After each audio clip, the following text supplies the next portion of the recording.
Hi, this is Doug and Cindy with Elder Law Practice 5cast. Thanks for joining in today, and thank you for your questions. We appreciate receiving those. This is the time we answer some of the caregiver questions, and the one today is, what is a penalty period? And it sounds like somebody's in trouble. Penalty period. Sounds like it should be timeout. Timeout. Go in the corner and sit down. But none of that stuff. This a penalty period is a penalty assessed when sometimes if a person's applying for Medicaid assistance. So when might a penalty period be assessed? How would that happen? Okay, so Department of Human Services will assess a penalty if you have given something away for less than fair market value.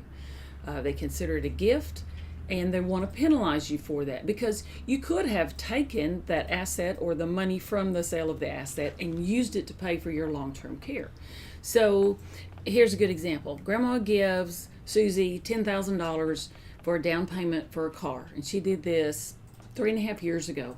And pretty much Grandma's forgotten about it, and Susie's, said thanks, and she's gone on and had the car and done great with it. But that's $10,000, and now Grandma needs to go to the nursing home.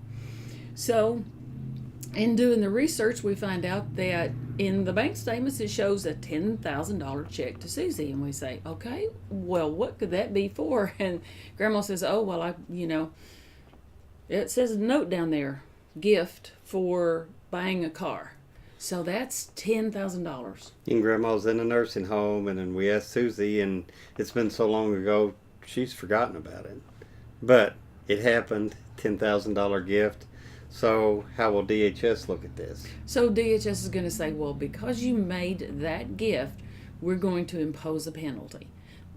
They divide the $10,000 by the penalty divisor, and that's right at 2 months of penalty.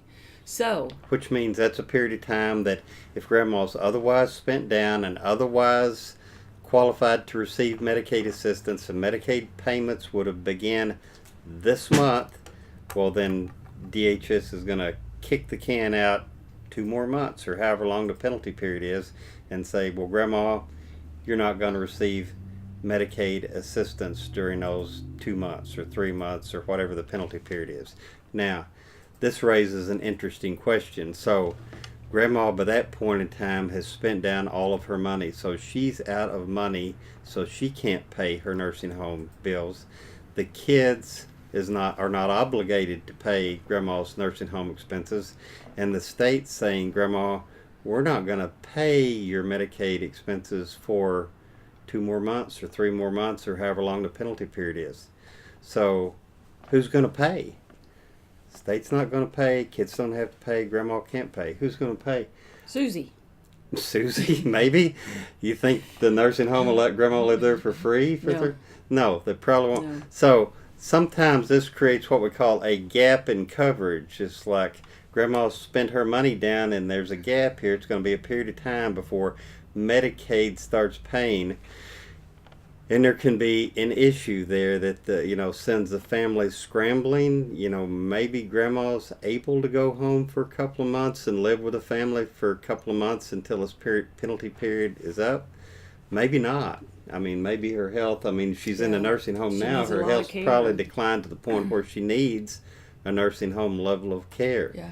And so, are the kids going to scratch it up? This is just a family decision that has to be made sometimes. So the point is, the earlier you can start checking into this stuff and start the planning process, the better, because you don't want to be caught in a trap like this where there is a gap in coverage and the kids looking at each other saying, what are we going to do now? Didn't see that one coming. So if you got questions or comments, enter them in the box below. If you liked the video, let us know, and please subscribe to this YouTube channel. And for more information about how to protect your assets from nursing home costs, check out the description. Thanks for joining us today. We hope to see you in a future video.